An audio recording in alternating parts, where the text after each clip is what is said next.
Hello guys, आज हम पढ़ेंगे सॉइल साइंस, जिसमें हमारा फर्स्ट चैप्टर है इंट्रोडक्शन। मृदा पृथ्वी की सतह पर पाए जाने वाली एक प्राकृतिक पिंड है जो खनिज, कार्बनिक पदार्थ व जल व वायु से मिलकर बनी होती है। भूमि यानी पृथ्वी 2D है, लंबाई और चौड़ाई का अध्ययन किया जाता है, और मृदा 3D है जिसमें लंबाई, चौड़ाई और गहराई का अध्ययन करते हैं। मृदा के घटक खनिज पदार्थ 45% होता है, कार्बनिक पदार्थ 5% होता है, मृदा जल 25% होता है और मृदा वायु 25% होती है। फिर है मृदा रंध्रता। मृदा रंध्र स्थान ठोस रंध्र अनुपात होता है 1:1। ये आदर्श कृषि के लिए अच्छी माना जाती है, जिसमें रंध्र 1% और ठोस भाग भी 1% होता है। ठोस द्रव और गैस अनुपात 2:1:1 होता है। वृत्त रंध्र जिसमें 0.05 mm से अधिक बड़े कण हो। सूक्ष्म रंध्र 0.05% से कम हो। आदर्श स्थिति रंध्रावकाश में वायु व जल का समान अनुपात हो, जो हमने ऊपर पढ़ लिया है। पेट्रोलॉजी, एडेफोलॉजी, मृदा भौतिकी, मृदा रसायन, मृदा जीव विज्ञान, मृदा उर्वरता, मृदा उत्पत्ति, मृदा भूगोल और मृदा संरक्षण या अपरदन अध्ययन। इसकी हमें लगभग सबको इसकी परिभाषाएं आती हैं। अब हमें यह देखना है कि पेडोलॉजी किसने दिया था, वीवी डोकोचेव ने। एडेफोलॉजी भारत में जनक है एडेफोलॉजी के JW लिथर। ये ग्रीक भाषा का शब्द है। एडेफोलॉजी और पेडोलॉजी भी ग्रीक भाषा का शब्द है। मृदा भौतिकी, इसके अंदर मृदा के भौतिक गुणों का अध्ययन किया जाता है, जैसे कण का, संरचना का, घनत्व का। मृदा रसायन, जिसमें रासायनिक क्रिया का अध्ययन किया जाता है, जैसे CEC, pH, लवणता, पोषक तत्व का। जीव विज्ञान, जिसमें एक्टिनोमाइसीट्स, केंचुए आदि का अध्ययन किया जाता है। उर्वरता यानी पोषक तत्व प्रदान करने की क्षमता के बारे में अध्ययन किया जाता है। उत्पत्ति यानी मृदा निर्माण किस प्रकार हुआ उसके बारे में अध्ययन किया जाता है। मृदा भूगोल, जलवायु, वनस्पति आदि का अध्ययन किया जाता है। मृदा संरक्षण व अपरदन का अध्ययन, मृदा अपरदन, क्षरण व संरक्षण उपायों का अध्ययन किया जाता है, जैसे मेड़ का निर्माण करना, टेरेसिंग, आच्छादित फसलें आदि इसके अंदर आती हैं। सेकंड हमारा आज पेडोलॉजी मृदा विज्ञान की वह शाखा है जो मृदा की उत्पत्ति, निर्माण, वितरण, वर्गीकरण का अध्ययन किया जाता है। अर्थात मृदा को प्राकृतिक पिंड के रूप में समझा जाता है। मृदा की उत्पत्ति, मृदा कैसे बनती है, इसका अध्ययन। मृदा आकृति विज्ञान, मृदा वर्गीकरण, मृदा भूगोल। पेडोलॉजी के जनक कौन है, वीवी डोकोचेव। अब इससे क्वेश्चन आ सकता है, तो हमें इसको ध्यान से पढ़ना है। ऑक्सीजन भूपर्पटी में पाई जाती है 46%। सर्वाधिक पाए जाने वाला तत्व या अधातु, सिलिकॉन 27% पाई जाती है। एल्यूमिनियम 8% पाई जाती है, 8.1। लोहा 5% पाया जाता है। कैल्शियम 3.63 पाई जाती है। सोडियम 2.83 पाई जाती है। पोटेशियम 2.59 पाई जाती है और मैग्नीशियम 2% पाई जाती है। ऑक्सीजन कितनी पाई जाती है, 46%। सिलिकॉन 27, एल्यूमिनियम 8%, लोहा 5%। इतने तो याद होने ही चाहिए। फिर है चट्टानें, रॉक्स।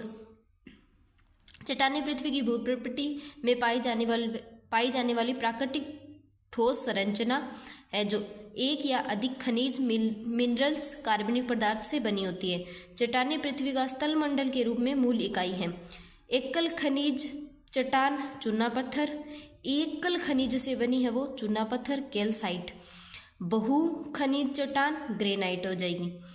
फिर है पेट्रोलॉजी, वह विज्ञान जो पृथ्वी की भूप्रकृति बनाने वाली चट्टानों का अध्ययन करता है। पेट्रोजेनेसिस, चट्टानों की उत्पत्ति का अध्ययन कहते हैं। पेट्रोग्राफ, चट्टानों का वैज्ञानिक वर्गीकरण किया जाता है। पेट्रोलॉजी के जनक कौन है, डॉक्टर जेम्स हॉल है।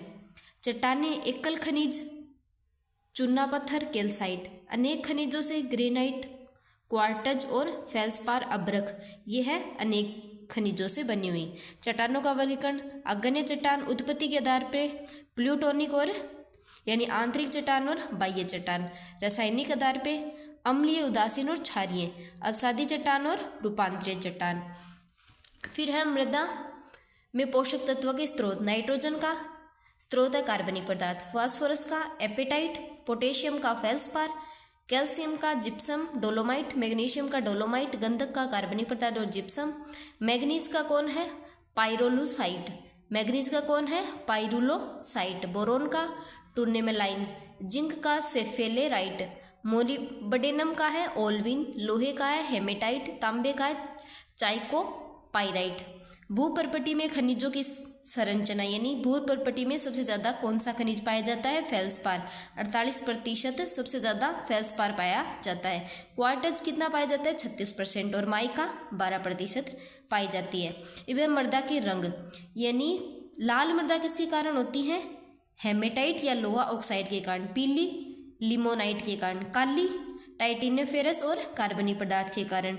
सफेद किसके कारण? जिप्सम और चूने के कारण। हरा व नीला रंग किसके कारण होता है? लोहा और मैग्नीज के अपचयन के कारण। धब्बेदार किसके कारण होता है? लोहे का अनियमित ऑक्सीकरण अपचयन के कारण। चट्टान व खनिजों का अपक्षय। अपक्षय वह प्रक्रिया है जिसमें चट्टानों व खनिज वायुमंडलीय कारणों के प्रभाव से भौतिक टूटन व रासायनिक अपघटन के माध्यम से पृथ्वी की सतह व उसके समीप बदलती सामग्री को परिवहन नहीं होता है, किंतु सामग्री परिवहन में नहीं आती है। मृदा निर्माण की अपक्षय चरण, ये बहुत डीपली क्वेश्चन हो जाएगा कि अपक्षय कितने प्रकार से होता है? भौतिक अपक्षय। भौतिक अपक्षय किसके किसके कारण होता है? तापमान के कारण होता है, जल के कारण होता है, हिम के कारण होता है, हिमनद के कारण होता है, वायु के कारण होता है और पर्यावरणीय बिजली के कारण होता है। इसके अंदर हमें इतना तो हमें बेसिक हमें भी पता है कि तापमान से कैसे होता है, जल से कैसे होता है। फिर है रासायनिक अपक्षय।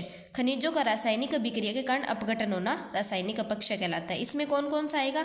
हाइड्रोलाइसिस प्रक्रिया, हाइड्रेशन, ऑक्सीकरण अपचयन, कार्बोनेशन, विलयन। फिर है जैविक अपक्षय, यानी जीव जंतुओं के द्वारा। फिर हमारा नेक्स्ट चैप्टर है मृदा निर्माण, सोइल फॉर्मेशन। जब विभिन्न पेट्रोजेनिक प्रक्रियाओं तथा मृदा निर्माण कारकों की क्रियाओं से मृदा बनती है तो उसे कहते हैं मृदा निर्माण कहा जाता है। मृदा निर्माण की प्रक्रियाएं: चट्टानों का अपक्षय, पेडोजेनेसिस या मृदा का विकास। चट्टानों का अपक्षय भौतिक, रासायनिक और जैविक। पेडोजेनेसिस प्राथमिक चट्टान, प्राथमिक प्रक्रिया और द्वितीयक प्रक्रिया। प्राथमिक प्रक्रिया में क्या होता है? संयंत्र का निर्माण होता है और द्वितीयक चरण में क्या होता है? प्रोफाइल का विकास होता है। प्राथमिक चरण में कौन कौन सी आएगी? भौतिक, रासायनिक और जैविक। और द्वितीयक में आएगी कैल्सीकरण, डीकैल्सीकरण, लवणीकरण, विलयनीकरण, ह्यूमिफिकेशन, निक्षालन, निक्षेपण, संयंत्र निर्माण, पेडोलॉजीकरण, लेटराइजेशन, गैल्वेनाइजेशन, पेडोटर्बेशन, ये सारी द्वितीयक चरण में आएगी। ह्यूमिफिकेशन, मृदा निर्माण की प्रक्रिया पढ़ रहे हैं आप। ह्यूमिफिकेशन कार्बनिक पदार्थ के अपघटन से ह्यूमस का निर्माण होता है। ये किस चरण में होती है? ओ संस्तर के अंदर। एल्यूवेशन, ई पहले आता है तो ये प्रक्रिया पहले होगी। इल्यूवेशन क्या होता है? इस प्रक्रिया में ह्यूमस, चिकनी मिट्टी यानी ह्यूमस, आयरन, एल्यूमिनियम ऑक्साइड जैसे कण ऊपरी परत से निचली परत में चले जाते हैं, यानी एल्यूमिनियम और आयरन नीचे चले जाते हैं, इनका निक्षालन हो जाता है। यह आएगा इल्यूवेशन के अंदर। इसमें EIA संयंत्र बनते हैं। इल्यूवेशन, इस प्रक्रिया में ऊपर से आए हुए कणों का अपघटन हो जाता है। यह प्रक्रिया B संयंत्र में होती है। थोड़ी सी तबीयत खराब है 2-3 दिन से। फिर है होरिजोनाइजेशन, विभिन्न मृदा संयंत्र का विकास एवं निर्माण। जोनल संयंत्र में कौन कौन सी आती हैं और इंट्राजोनल में कौन कौन सी आती है? जोनल में आती है लेटराइजेशन, पेडोलॉजीकरण, कैल्सीकरण, डीकैल्सीकरण। और इंट्राजोनल में लवणीकरण, क्षारीकरण, पेडोटर्बेशन, गैल्वेनाइजेशन ये आती हैं।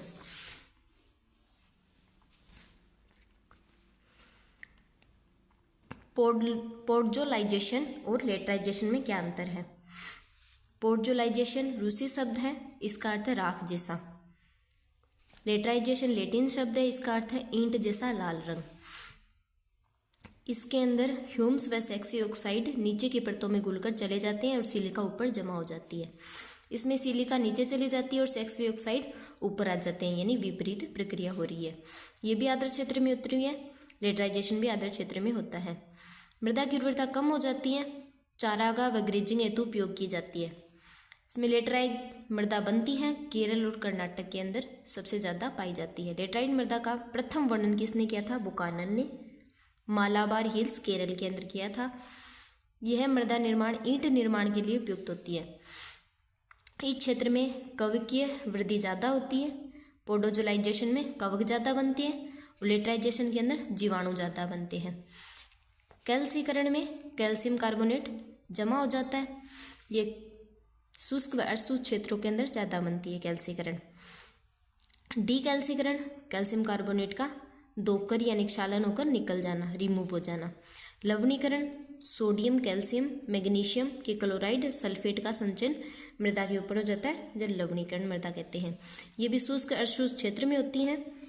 डिसेलिनाइजेशन इसका विपरीत हो जाता है और आर्द्र क्षेत्र के अंदर होता है। वो शुष्क अर्धशुष्क, शुष्क और अर्धशुष्क के अंदर होती है और डिसेलिनाइजेशन आर्द्र क्षेत्र के अंदर है। क्षारीयकरण सोडियम आयन का जमा हो जाना। गैलिनाइजेशन रूसी शब्द है। जल जमाव वाली मृदा में ऑक्सीजन की कमी हो जाती है। आयरन और एल्यूमिनियम ऑक्साइड का अपचयन होता है, जिससे नीली व हरी चिकनी मृदा बनती है। किसके कारण होता है गैलिनाइजेशन?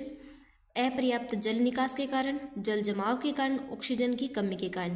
पेडोटर्मेशन यानी मृदा के विभिन्न विकसित परत या संस्तर का मिक्सचर हो जाना यानी मिश्रित हो जाना। किसके कारण? जीव जंतुओं के कारण और वनस्पति की प्रक्रियाओं से पूर्ण होती है ये।